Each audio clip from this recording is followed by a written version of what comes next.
नमस्कार दोस्तों आज हम बात करेंगे इंडियन मैरिज सिस्टम की। क्या है ये इंडियन मैरिज सिस्टम? यस, आपने ठीक पहचाना। शादी है आपकी, लेकिन आपका जीवन साथी ढूंढेगा कौन? आपके माता पिता। आपकी शादी और आपके माता पिता आपका जीवन साथी क्यों ढूंढ रहे हैं? क्योंकि हमारे यहाँ पे ये परंपरा है, पहली बात। और दूसरी बात, हम लोग खुद से अपना जीवन साथी नहीं ढूंढ पाते हैं टाइम पर। लेकिन हम क्यों नहीं ढूंढ पाते? क्योंकि हमारे यहाँ पर सालों से यही परंपरा है कि जब लड़का या लड़की शादी की एज में पहुँच जाता है तो उसके पेरेंट्स ही उसके लिए जीवन साथी ढूंढते हैं, और ज़्यादातर ये कामयाब रिश्ते रहे हैं। तो कैसे शुरुआत होती है ये?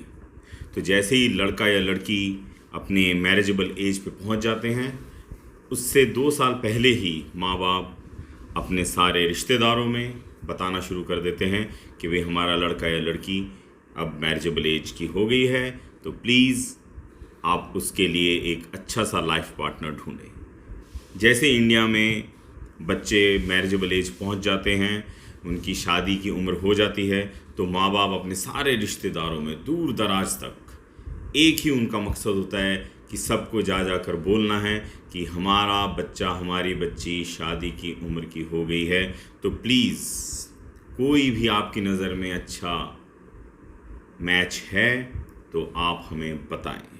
ये होता है पहला स्टेप। दूसरा स्टेप होता है न्यूज़पेपर में एडवर्टाइजमेंट देना। मैट्रिमोनियल एड्स आते हैं क्लासिफाइड में, उधर आपका पूरा प्रोफाइल ज़्यादा होता है। और तीसरा स्टेप है टेक्नोलॉजी की हेल्प। बहुत सारे मैट्रिमोनियल साइट्स हैं, उस पर आपका प्रोफाइल अपलोड कर दिया जाता है। अब इन तीनों चीज़ों में से, रिश्तेदार दोस्तों में से, न्यूज़पेपर के क्लासिफाइड में एडवर्टाइजमेंट से, और मैट्रिमोनियल साइट्स पे जब आपका प्रोफाइल जाता है तो वहाँ से बहुत सारे रिस्पॉन्स आते हैं। ये रिस्पॉन्स अपने रिलीजन और कास्ट को मद्देनज़र रखते हुए होते हैं, तो पहला फिल्ट्रेशन उधर ही हो जाता है।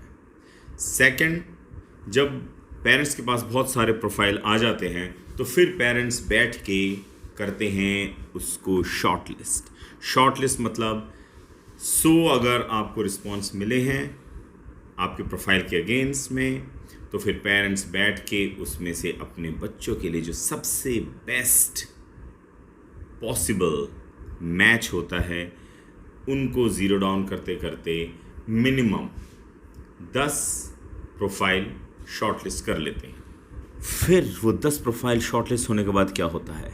हाँ, 10 प्रोफाइल शॉर्टलिस्ट होने के बाद थोड़ा सा घर में डिस्कशन होता है, कौन कैसा है, क्या है, किस में कमी है, कौन ज़्यादा अच्छा है, कौन हमें एक्सेप्ट करेगा और किसको हम रिजेक्ट करेंगे। इसमें कभी कभी अगर आप लकी हुए तो आपका भी इन्वॉल्वमेंट हो जाता है। वैसे बहुत साल पहले तो ऐसा होता था कि माँ बाप लोग खुद ही जाकर लड़के या लड़की की शादी फिक्स कराते थे। एक नारियल 11 रुपये से रिश्ता पक्का कराते थे, और लड़का लड़की एक दूसरे को देखते थे शादी के मंडप में। और अगर आपने अपने पति को शादी के मंडप में भी नहीं देखा या पत्नी को शादी के मंडप में भी नहीं देखा, तो कई बार ऐसा होता था कि बाद में देखते थे जब घूंघट हटता था। फिर क्या होता है, जब सारे शॉर्टलिस्ट होने के बाद 4-5 को पूरी फैमिली मिलके शॉर्टलिस्ट करती है, फाइनलाइज करती है कि अब हम इनसे आगे बातचीत करेंगे। फिर पेरेंट्स जाके बात करते हैं लड़के वालों से या लड़की वालों से, और फिर उनका असली शॉर्टलिस्टिंग या असली मार्किंग जो होता है रिजेक्शन के लिए हो जाता है शुरू। तो क्या हैं वो 3-4 चीज़ें जिसे इंडियन पेरेंट्स टॉप प्रायोरिटी पे रखते हैं? तो अगर लड़के की लड़की देख रहे हैं तो इंडियन पेरेंट्स देखेंगे कि हमारे लड़के के लिए बहुत सुंदर लड़की हो, गोरी हो, और हाइट में लड़के के साथ प्रॉपर मैच हो रही हो, ना ज़्यादा लंबी चलेगी ना ज़्यादा छोटी चलेगी। क्योंकि इंडियन पेरेंट्स निकले हैं अपने चांद के टुकड़े के लिए, अपने दिल के टुकड़े के लिए सबसे बेस्ट लाइफ पार्टनर ढूंढने के लिए। तो फिर फिज़िकल अपीयरेंस उन्होंने चेक कर लिया है, पास हो गई है लड़की।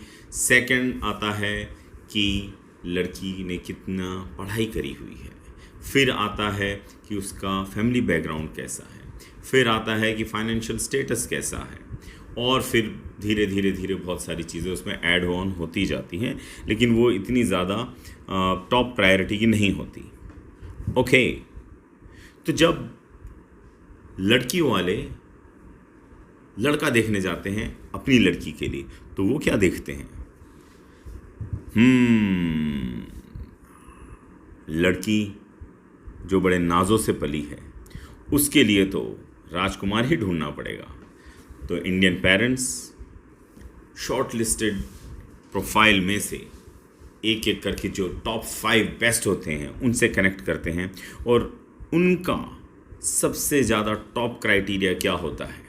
सबसे पहले फ़ोटो देखी, ठीक ठाक सा लग रहा है, may be not great but ठीक ठाक है, लेकिन उससे ज़्यादा लड़का करता क्या है, कमाता कितना है। अगर वो बहुत अच्छा कमाता है, बहुत वेल प्लेस्ड है, तो 70 to 80% बात डन हो जाती है। फिर सेकंड चीज़ क्या आती है? सेकंड चीज़ आती है कि ओके, लड़का दिखता कैसा है, हाइट, बॉडी, कॉम्प्लेक्शन, बाल हैं या नहीं हैं, ओके वो भी ठीक ठाक है। उसके बाद आता है कि वो फाइनेंशियली कितना सिक्योर है, उसके पास कितने घर हैं, एक घर है तो अपना है कि नहीं है, गाड़ी है, 4 व्हीलर है, 2 व्हीलर है, फलाना फलाना, और फिर ये लिस्ट भी आगे लंबी होती जाती है। और फिर कुल मिला के जो भी बेस्ट पॉसिबल मैच होता है, पेरेंट्स को जो अच्छा लगता है, फिर वो लड़के को लड़की से मिलाते हैं, दोनों को आपस में बात करने का थोड़ा टाइम मिलता है अगर आप लकी हैं तो। काफ़ी सिचुएशन में ऐसा भी होता है कि ये सारी क्राइटेरिया अगर मैच हो गए, फुलफ़िल हो गए, तो फिर लड़के लड़की को बात भी नहीं करने देते, शादी तय हो जाती है, शादी हो जाती है, बात की कहानी बाद में। एनीवेज, तो अगर लड़का लड़की को आपस में बात करने दिया जाता है, और फिर अगर वो कहते हैं कि हमें पसंद है, फिर अगर वो दोनों एक दूसरे के लिए हामी भर देते हैं कि हमें लड़का पसंद है, लड़के वाले बोलते हैं हमें लड़की पसंद है, तो फिर आगे का प्रिपरेशन शुरू हो जाता है, और शुभ मंगल सावधान शुरू, शादी हो जाती है।